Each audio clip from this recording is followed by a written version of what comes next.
Ward by J.C. McRae.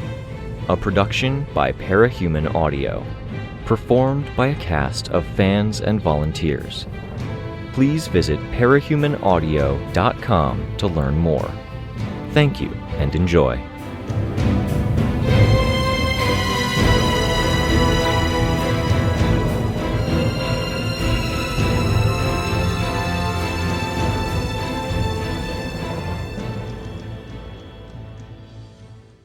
Arc 11, Blinding, Chapter 12. "I'm back," I told Darlene. "That wasn't a minute, was it?" She shook her head. I had Juliet with me, her arm around my shoulder. She had a wedge missing from her side and some horrific damage to her shoulder I couldn't parse with the blood and the way her hair matted into the wound. She pulled away as soon as there was a bookshelf in reach to lean on. Hand over hand, with one arm barely functional, she crawled along the wall to the nook by the door, where she slowly eased herself down, still hand over hand. "Do you want help?" I asked. Juliet shook her head. She reached over to the light switch. Only half of the lights in the space were on, and with a flick of the lights, only the light from the back room where Lookout and Swansong were, and the light from the stairwell we'd come from were there. Nobody complained or commented. She settled in against the wall, leaning sideways into it instead of sitting with her back to it.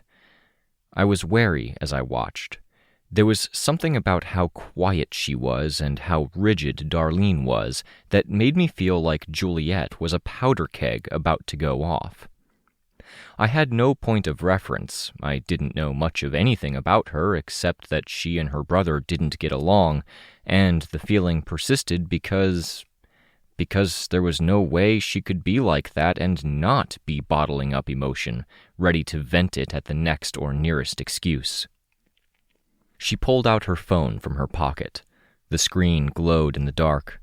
She fished in her pocket with the shaky arm that was attached to a shoulder with a gap in it that I could have put my hand through, and she pulled out the headphones that were threaded up and under her top.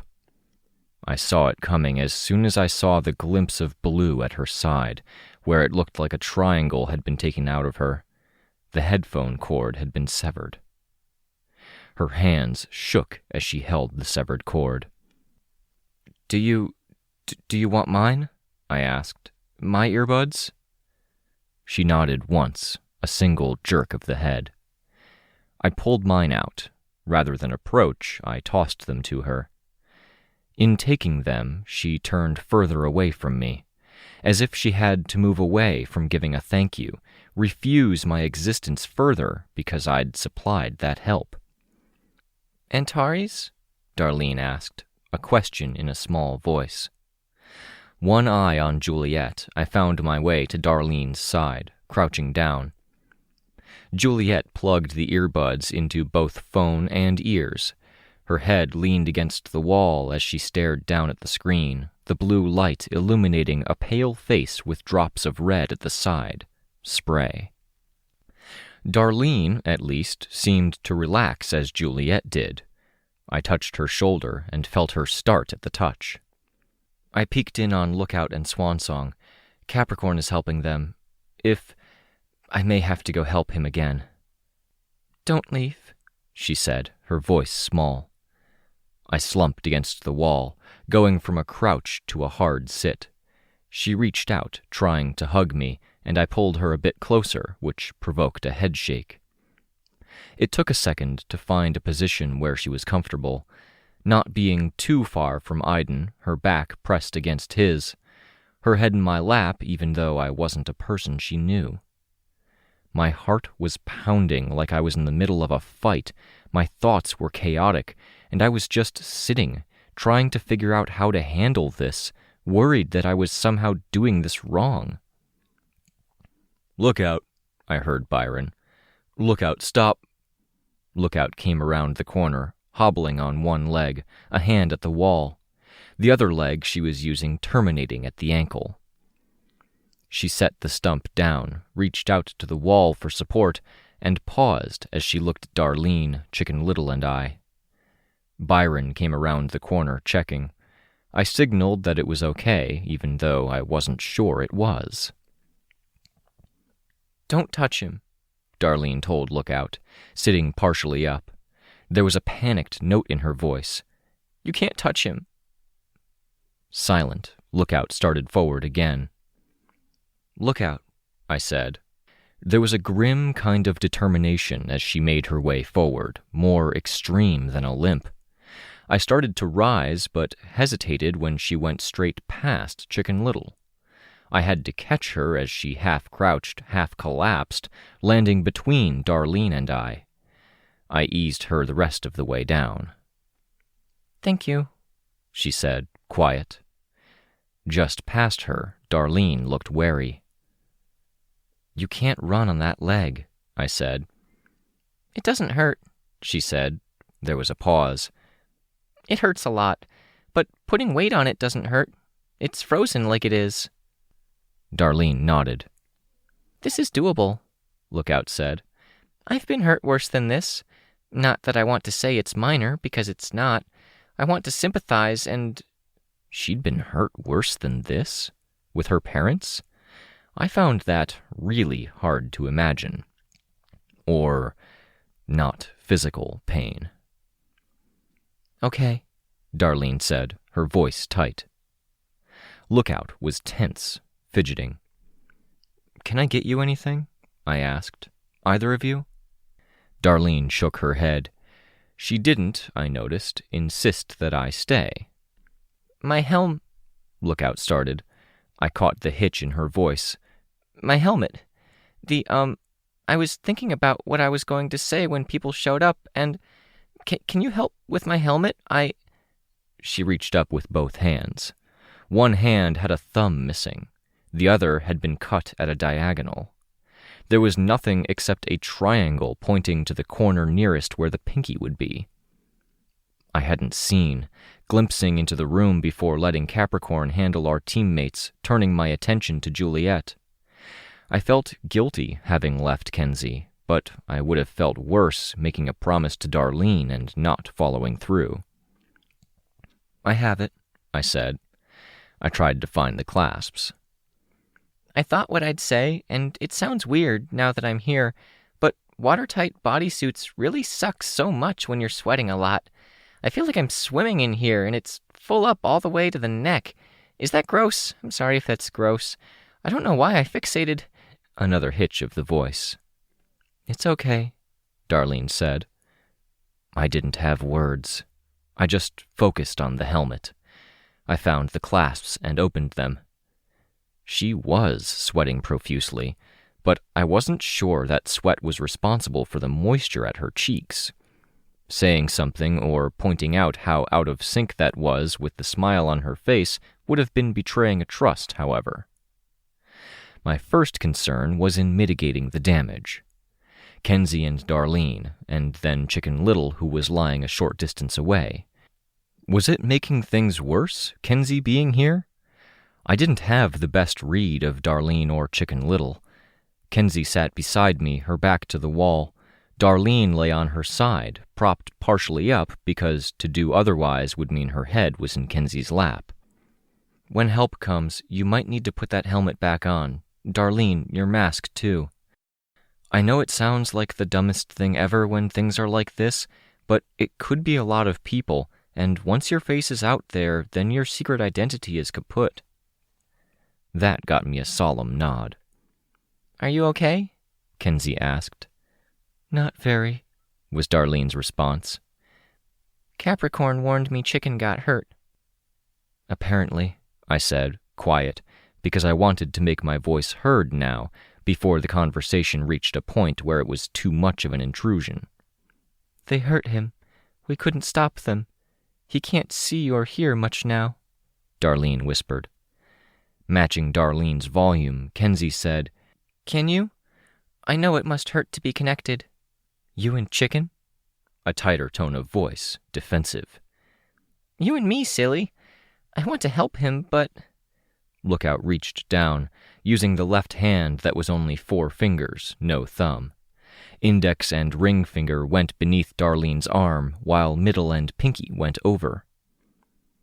"Go easy, Lookout," I said.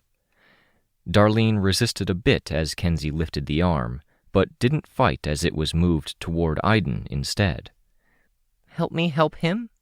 Kenzie asked, pushing the hand of the dismembered arm toward Iden. Iden stirred slightly, then touched the arm, pulling it closer to him. Both arms wrapped around the limb, pulling it against his chest. Macabre, but I could see Darlene visibly relax at the gesture. She wants to help, too. "Connect us," Lookout said, insistent. Her most injured hand reached down to Darlene's intact one, touching wrists. Lookout twisted around to see me and spotted the helmet. I followed the unspoken request, putting it in reach. Watched as Lookout moved her hand, Darlene moving hers in concert. Used Darlene's fingers as her own to reach to the back of the helmet, with me rotating the helmet to help. The bun at the back was soon disconnected. A flick of a small switch made it open, 2 covers pulling back to reveal the camera eye. Another 2 small adjustments made that eye turn left and right, then up and down. The distraction seemed to help both of them. No hitched breaths, no physical jolts of pain. The light from the stairwell caught a bead of sweat at Kenzie's forehead, lights glittering on the moist surface of Darlene's eyes. The camera was removed from its oblong mounting, moved over toward Chicken Little. He jumped at the physical contact, squeezed Darlene's arm harder. The pad touched his neck. The camera came to life, moving stiffly. The cover lids opening and closing slightly, the pupil narrowing and widening. Rein's tech. Kenzie leaned into Darlene hard, pressing their faces together as the camera focused in on them. "Hi," Kenzie said. "Hi there." "Hi," Darlene said to the camera eye. "Hi," Chicken Little spoke for the first time. "I can't hear you. I can't see you clearly either. I don't think it's because it's dark." "We can work on that, can't we?" Kenzie asked. Darlene nodded. I extricated myself, letting the 2 girls get to a more comfortable position, Kenzie communicating through Darlene's power to get Darlene to act as her hands. Darlene didn't need me to cling to, at least for right now. "Sveta?" I asked. Silence. "What can I do?" I asked. My voice carried into the dark. "Leave, for your own safety." The words stung. A gulf separated us. "I can use my force field to get close." "Don't. Not like this." She didn't trust herself. It wasn't just the gulf. She was several steps removed. On most days I'd seen her at the hospital, she'd been 1 or 2 steps removed from hurting me. One mistake to smash something into a force field, another mistake to do something to my body. Here, to cover that distance, turn the corner, to smash my force field, and then to hurt me, it required a sequence of mistakes. And she saw that sequence as being too possible. "I'm sorry," I said. "Me too. Why? Why couldn't they take my word for it when I said I surrendered? Why did they have to wreck it? Why did they—" There was a movement. A object hurled in anger, startling. Then I startled more as that object exploded. Not fire and heat, but a violent release of pressure. Layered lemon slices of plexiglass overlapping one another. Each one curved and nestled into others to form a ball shape. On impact with the floor 10 feet from me, the pieces had sprung apart. I could see where the damage had already been done, pieces sliced through, some pieces missing. "Sorry," I heard her voice. "No," I said. I leaned against the wall, staring up at the ceiling. "No need for any apologies. I get it." "Can you give me some space? I want to mourn." Mourn. Byron was helping Ashley, and I knew they heard. Both looked at me. "The body," I said. "I really liked it," she said. "So did I said. I could have said there would be another one, if anyone in her immediate circle could help it. Even that Rein had the details on the internals that he'd been replicating as something writ large didn't matter. There was something sentimental about this body, and it was no longer usable. "I could have killed him. Them. I had a split second to decide, and I worried that if I instinctively grabbed at the whip, then the tendrils would be cut loose. They could hurt a lot of people if they weren't attached to me." "You made the right call." "I think so," she said. "But it's not easy knowing I might have stopped some of this from happening." "We have options," I said. "Trust me? Can you just give me some faith that I can figure something out?" A long pause, wrestling with herself in more than one way. "Yeah," she said.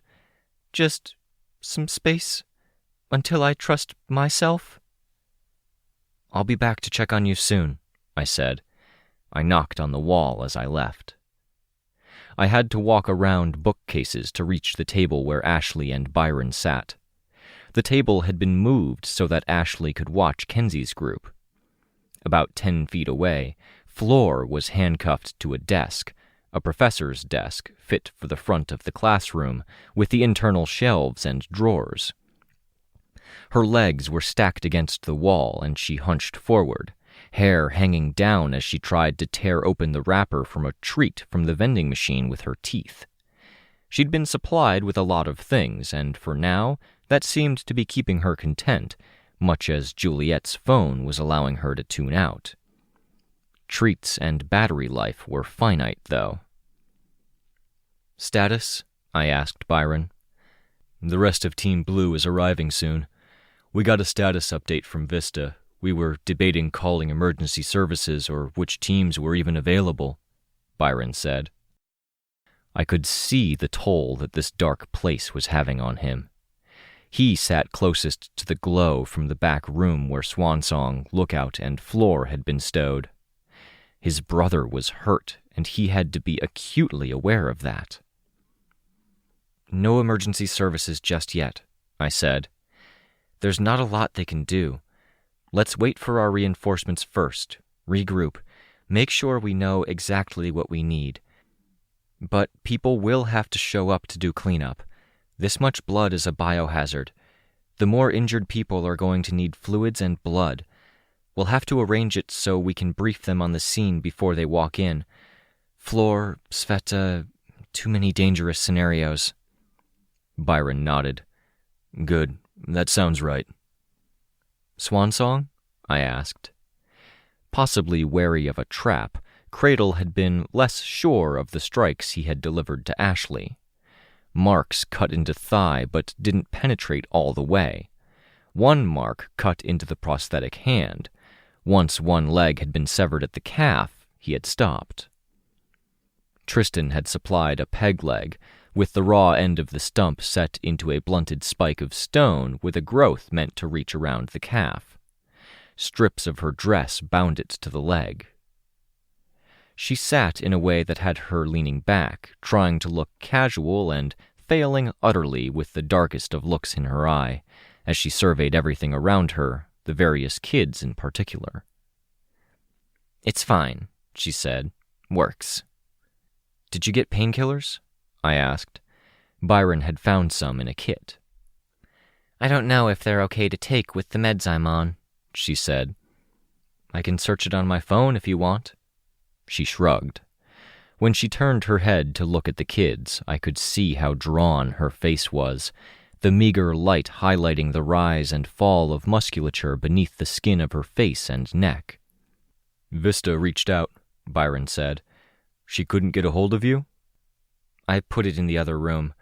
I didn't want any sudden noises bothering Sveta while she's unsure of herself, and I thought it would be a good idea to charge it in case Juliet's runs out of power." He nodded. He could have called me an idiot for not being available. I wouldn't have faulted him. But he wasn't the type to do that. Byron tapped through to find an image. He slid the phone across the table in my direction. Brockton Bay, not New Brockton, and it was thoroughly vistified as anything I'd ever seen. I recognized the scar, a section of the city where Bakuda's bombs had been detonated in a massive bombing run, chaotic and unpredictable, and then sealed inside an encasement of concrete taller than most of the buildings in that area. That encasement had broken when Brockton Bay had been hit, but enough of it remained to be recognizable, with color leaking out of the gaps like fireworks in slow 2 years to get this far motion. That section of the city was above the boardwalk, folded forward, walls folded in, buildings meshed together like teeth of a zipper, many rooftops a matter of 10 feet from the counterpart rooftop on the other side. There were gaps, but many of those gaps were filled by the sections of the city that stabbed in from the west half of the city. The bay of Brockton Bay and the ocean beyond it was reduced to a vein of water that ran along one edge of the almost cube. Another wall was a distortion of things from pretty distant territory, if I could judge by the rings where long distances of terrain had been compressed down. I was guessing Earth-Bet's Killington was among them. A sign of how sparsely populated Earth-Bet was that she could pull that off. A city folded like origami, distant locations pulled in, so that all of the places they needed to protect were within a few minutes of one another, one upside down, one left side right, one placed at the back, so a lattice of ruined buildings and trees protected it. One open face, facing the rest of the world, with the terrain leading to that face being warped, altered into ripples, made as slow to traverse as possible. Go you, little V. I bet she's happy with that, I said. She is, Byron said. He slid the phone to where Ashley could see it. Badass, she said. There wasn't a hint of the smile I might have expected accompanying that word. I didn't tell her. I didn't think she needed the extra worry, Byron said as he took his phone back. She's scared, Ashley said. Nervous, not scared, Byron said, before I could say anything similar in Vista's defense. She wanted to stay on the phone. We had a confusing minute when she thought I was Tristan. Then we talked for longer than I should have. She's waiting for the attack, seeing only hints of them, having to rely on heroes to cover her flanks because her focus is so tied up in what she's doing. She's made herself the king on the chessboard, I said. So long as she's making that place that impenetrable, they have to get her to crack it and do what they want to do. Something like that, he said. I thought about going, leaving this oppressive atmosphere, except that would be leaving Byron as the only able person on site when there were too many volatile variables. Darlene and Kenzie were getting on for now, but would that change? What happened when Flor could no longer snack or Juliet had no phone? When Sveta needed a friend and I wasn't around? She was tough, but... Tell her, Ashley said. Tell me what? Valkyrie's back. I immediately asked if she'd help, but they're doing quarantine. Okay, I said. Okay, well, if this goes on for a few hours... Jessica, Byron cut in. They found Jessica and some staff. Bonesaw? I asked. He shook his head. Apparently not. Miss Yamada? I left a message. No response yet, he said. I folded my arms, feeling simultaneously relieved and anxious. I wasn't sure I would have had it in me to make that call and leave that message, not with the state of things. There aren't many teams available. I've been going through everyone I could think of. They're all tied up. The villains acting like shitheads and going all out isn't limited to Cradle, Love Lost, and March, Byron said. Did anyone turn up? I asked. It doesn't have to be to go after Cradle or anything, just people we can trust to watch the fort." Byron tapped on the phone, then turned it around for me to see. I frowned. "Yeah," I said.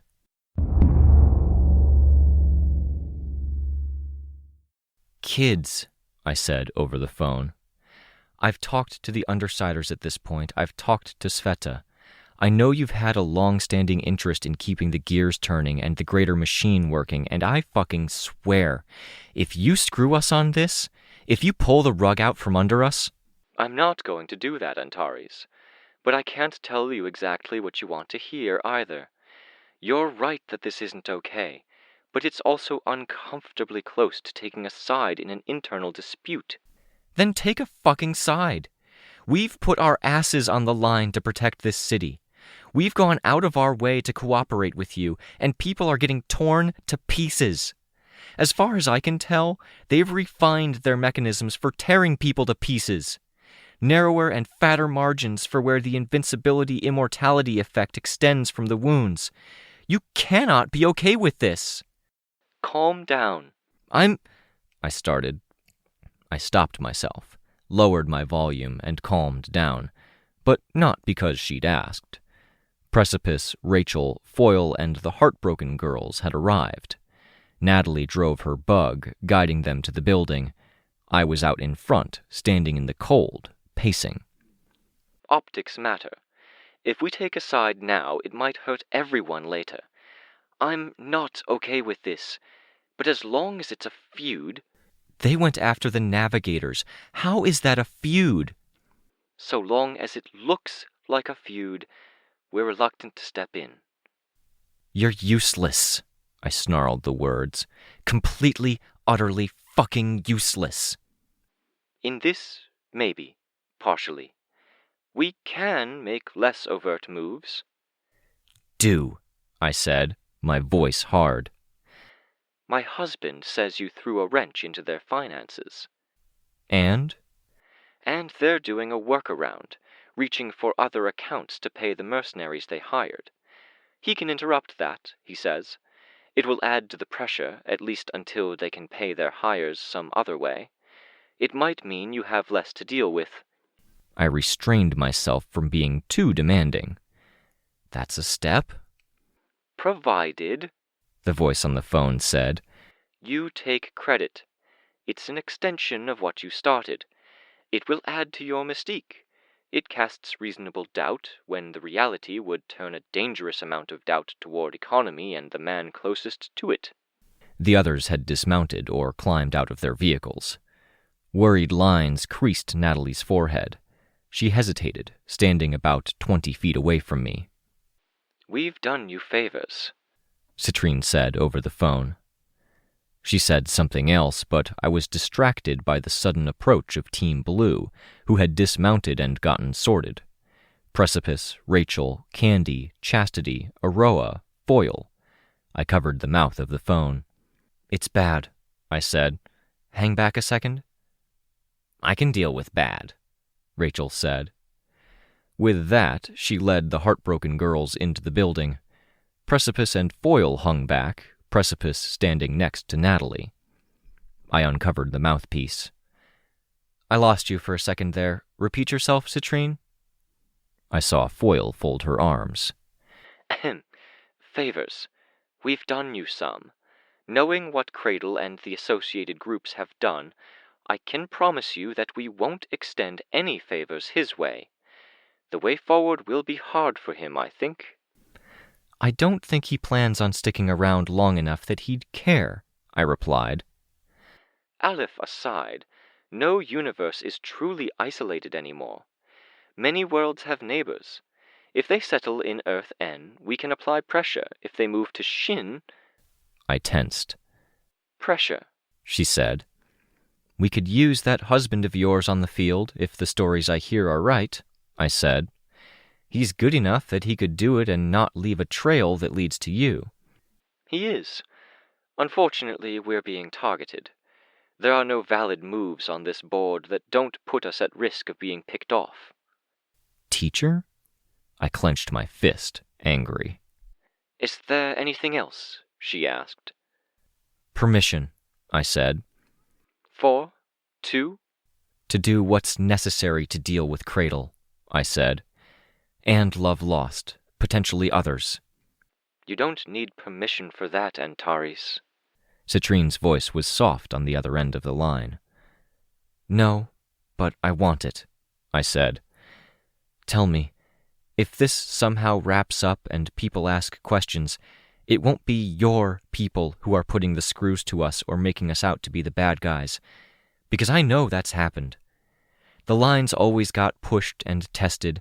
Villains and even heroes would default to what was easiest, taking a bad guy out permanently, and then when the situation was tidied up, the authorities would crack down hard on them, because getting back to a state of normal meant removing all of the murderers. I'll do what I can, but I'm not the court, and the courts aren't me. I won't put you there. I'll even do what I can to discourage it. But if you find yourself there through no fault of mine... My expression twisted, and I had to fight to get it back to normal. She did not make herself an easy person to like or even tolerate.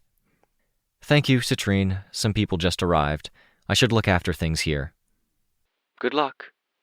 She was the one to hang up first. I met Natalie's eyes. Upstairs, I said. Before you say anything, before you make any firm judgments. This would be better if I was objective about it, she stated. I shouldn't get involved to the point that it colors my judgment. If you don't want to get involved, I understand. It's an ugly scene. I want to get involved. I don't want to be overly involved, Natalie said. I'm worried that that's what I'm being led to. I'm worried that I started on that road when I helped Lookout. Not that I regret doing that, but you're shaking your head. I was. Why? She asked. I get it. I really, really do. You can be proud of the course of action, and you really should, but still not like where you end up because of it. That's okay. I get it. But nothing. You earned your stripes. You get to call in a favor or have your turn holding up the "it's complicated" card and being unreasonable. That's not what I'm doing, she said. I'm not saying... I trailed off. You kind of are, Precipice cut in. I frowned. If you don't want to get involved, cool. I don't fault you. I respect the shit out of you for backing Lookout up, going the extra mile many times. Dealing with Goddess and helping us there, I don't hold it against you if you want to draw the line there. Can you just... Sorry. I don't want to say I respect you and then interrupt you a second later, but can you let me finish? Natalie nodded. I'm tired, I'm not at my best, and I don't want to frame this wrong. I'm saying if you want out, you can be out. If you want in, if you want to check out the scene, get all the facts, have your say, I would welcome any input. I think we all would. We're shaken up. Yeah, absolutely. I had to clear my throat. It still hurt. If you don't want to look at the scene, if you want to give your opinion without knowing the whole why, you've earned that. It's unfair, but you've earned the right to be a little unfair. If you want to give that input, then yeah, I'll listen. We'll listen. The rest of Breakthrough, I think. Just don't be unfair about it and call it fair. I don't think I'd be comfortable going this extra mile in any premeditated way if either you or the mayor said no. You want me to sign off on murder? Put so bluntly, it was a heavy thing. Just go upstairs? Or settle in down in the lobby, wait for ambulances and cleanup? Or go, she said. If you want, I said. I saw her expression, put myself in her shoes for a second, and then I frowned, hand going to my face, pushing hair away, momentarily covering my eyes. I'm just realizing the situation I'm putting you in. You can't go because that's the same as giving permission because you heard one end of the conversation with the mayor. Natalie hunched her shoulders, hands in her pockets. "I'll go up. Don't worry about it. It's been a shitty night." "Thank you." She headed inside, turning to where the stairwell was. The wind changed direction. There hadn't been anything falling from the sky or stirred by the air, but with the change, snow was whisked from precarious positions and flurries stirred up. "I might have to opt out," Foyle said. "Okay," I said. "I love the kids, many of them, I really do. But the horrific stuff isn't getting easier with time. You're supposed to become numb to it, aren't you?"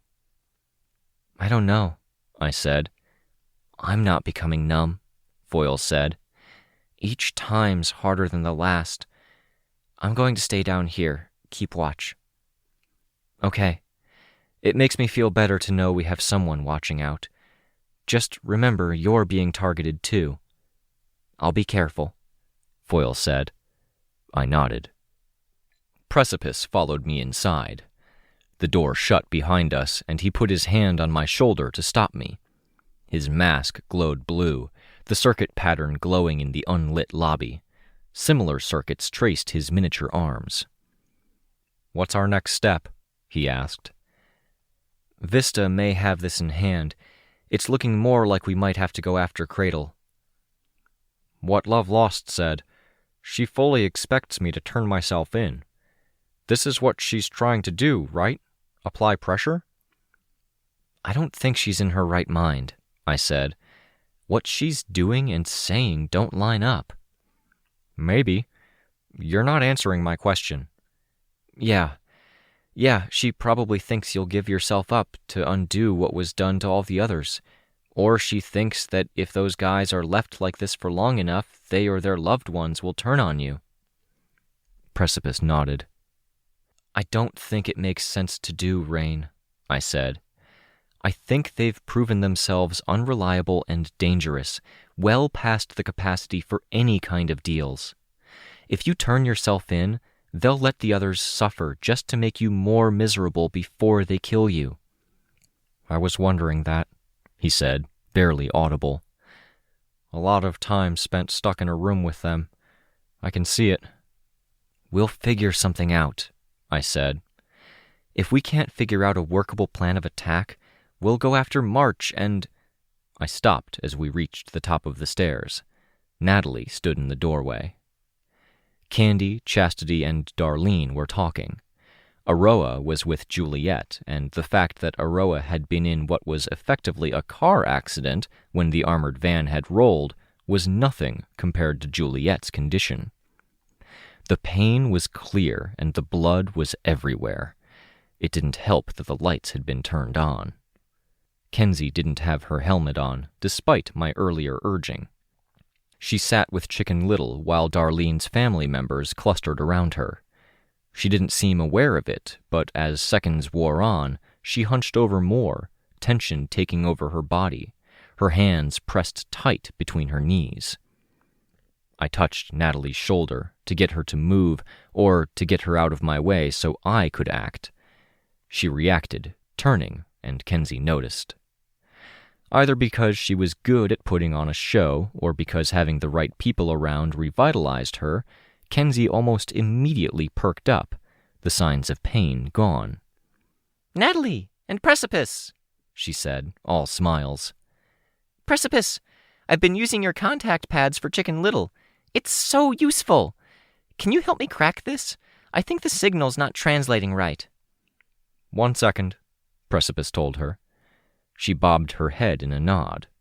Natalie entered the room, stepping around streaks and pools of blood, and Kenzie seemed happy as a clam to have Natalie around. I studied the room, trying to see if I was missing anything. Any powder kegs set to go off, any tensions, any people in need.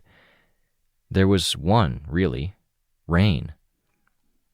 "We can't discount the obvious," he said. "The obvious? You're not turning yourself in. We already established that's a bad idea." "The other obvious," he said. "It's 7-something o'clock, almost 8. It was 6 when we left in the 3 teams, 30 to 45 minutes to get to the locations, move between them. Then this. About right, I said. It's not all that long before I get knocked out by the dream room, Rein said, quiet. Aaron says I'm almost dead, I'm so unresponsive. You think it's a time window to go after them? 1 of ours and 3 of theirs get knocked out. It's an edge. And their mercenaries are probably disrupted, I murmured. Precipice nodded. I put my hand on his shoulder as I left him behind. Byron was sitting in the chair next to Swansong, and even though I knew he hadn't been touched by the whip, he'd presumably felt Tristan's wounds, and it was clear from posture that he wasn't bearing down well under the situation. Swansong had barely moved an inch except for that dark look in her eye to intensify. Situations like this could bring out the worst in us. Rein joined Lookout, bending down to see how the camera had been set into place. Iden raised a hand to bump fists with Rein, a relatively small hand meeting a smaller mechanical hand. Not just the worst in us. Sign squiggle, gun check, greater than symbol. NODEATHS. I spelled out the letters, tracing them. After a pause, a response. Circle with a diagonal line through it. Square with wobbly side. Arrow, trident, less than symbol. Circle with a vertical line through it. Equal sign with a line draw through it. Parallel vertical lines. There was no pattern I could discern. There was no point either. But I couldn't bring myself to stop either, so I traced out words. The response came back, garbled, encrypted. I wrote down the symbols as best as I could. When I called it quits, I could go to the others, pass it to Rein or Kenzie, and see if they could work out how the scrambling happened and if there was a way to counter it. I doubted it was easy. I doubted it was possible. There was no point to this, no pattern, and no way I could bring myself to give up, because giving up meant going back out there and I'd hit a wall. I hunched over the sink, avoiding looking at myself in the mirror. My notepad, actually a tall pad of sticky notes with lines on them, was balanced precariously on the sink, threatening to fall when and if I wasn't careful to put the part I was writing on over the right 1.5 inches of sink. Backwards 2, 2 overlapping circles, backwards 2. The door to the bathroom opened. I tensed. I didn't untense when I looked in the mirror and saw who it was. "Thank you for coming, Mom," I said without turning around. "Your dad's here, too. We brought the team. Victoria—" "Mom," I said, interrupting. She stopped. "Whatever you're going to say, just save it, please. Whatever you want me to hear you out on, I will, even Amy. Her, you, family, obligations, anything, but—" I hesitated as my voice wavered. "Not tonight?" I asked. I remained tense as I saw her approach, inscrutable. She gave me a hug from behind. I stopped taking my notes, laying pen across the pad, my fingers pressing it down hard as if to secure it there. Resting in the sink, one arm draping out, a portion of Tattletale's upper body was animated, a finger tracing its arcane runes at the base of my wrist.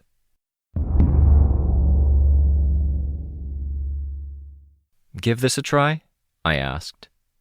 The emergency services workers had arrived, briefed by Foyle on what to watch out for, that being told not to go down one hallway was really important, that one little girl in the bunch would ruin lives for fun, and 2 more girls would hurt people or kill for a laugh, or something.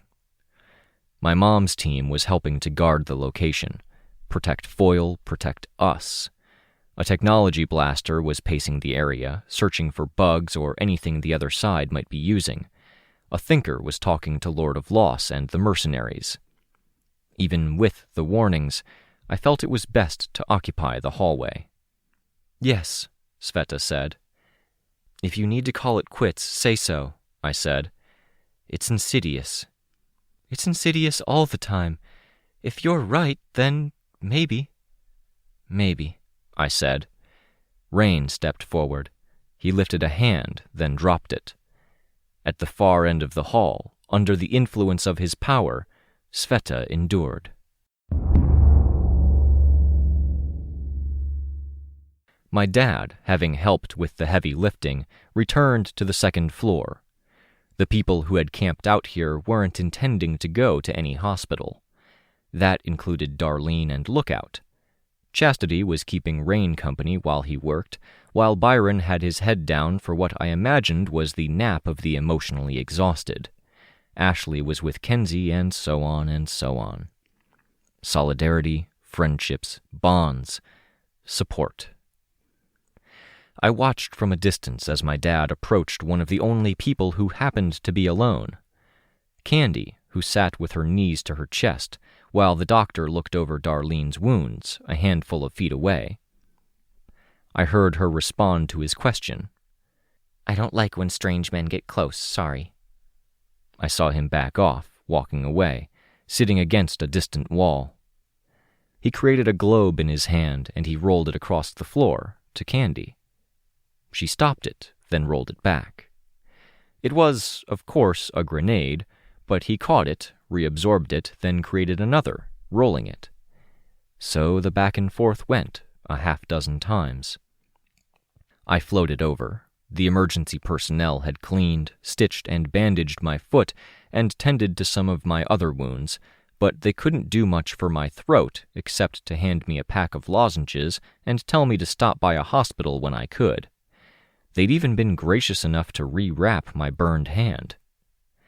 My foot being bandaged made me more likely to fly than to walk, if only because the compression there was a reminder not to put my weight on it. Also because the amount of crud they'd flushed out when rinsing it had been alarming. I settled down beside my dad, resting my head on his shoulder. Candy passed the ball to me and I stopped it with my foot, before using my toe to flick it a few feet over to where my dad could stop it. "That's not the kind that blows up, is it?" "Nah," he said. He let it stay there for another few seconds. It popped more like 10 soap bubbles than anything explosive. Juliet, recently looked after, unwilling to go to a hospital, settled herself down a short distance away. The ball was passed her way. A game of not even catch that was more fit for infants than children or adults, but it seemed important somehow. I dialed. 1 ring. A second ring. A third, interrupted, a heavy click. I put my phone down. Juliet's was still plugged into the wall, recharging, and I picked it up. I dialed. 1 ring. A second ring. The third, interrupted by a voice. "This is the work number for Miss Jessica Yamada, counselor. I can't come to the phone right now, but please feel free to leave a message. If you have an emergency..." I hung up. Without picking my phone up from the table, I dialed her again, using my own phone. I watched, rather than listened to the ring, listened to the... I saw it transition automatically from call sent to call terminated. I knew that if I were in the right frame of mind, I could come up with a good reason. I also knew that in any frame of mind, right or wrong, there were easily 5 or 10 really unpleasant answers. I didn't feel up to trying it. I approached Rein, who sat on the floor, doing upkeep with a pocket toolkit on a far-from-pocket prosthetic body. It was like trying to fix a car crash. Chastity still kept him company, guarding him, even though she wasn't in the best shape herself. "How are we?" I asked, pitching my voice to be heard. "As ready as I'll ever be," Sveta said. "It worked?" I asked. "Some," she said. "I'm still going, even if I have to keep my distance from all of you." "All right," I said. The table that Ashley sat at was close. She tilted her head as I looked at her, her expression still grim. My sister's coming, she said. So am I. Walk over here first, I said. No stumbles, no falls. She stood from her seat, her leg wobbling as she put weight on the peg that Capricorn had provided. Back, ramrod straight, chin high, she made her way to us, her hand going out once to correct her balance. Not what I could call a stumble, not quite. I caught her as she reached us, and she leaned heavily on my shoulder. Okay, I said. We had the verdict from Natalie. We had the opportunity. We had the motive. The means? We would see if we had the means.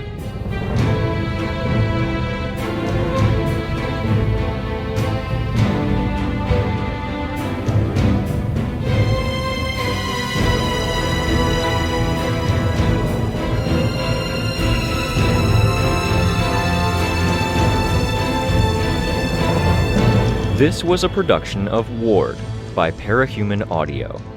Ward and the Parahuman stories are written and owned by J.C. McCrae. You can find the original text and support the author at parahumans.net. For more of the Ward audiobook, as well as other community works, please visit parahumanaudio.com. Music for this chapter was by Purple Planet.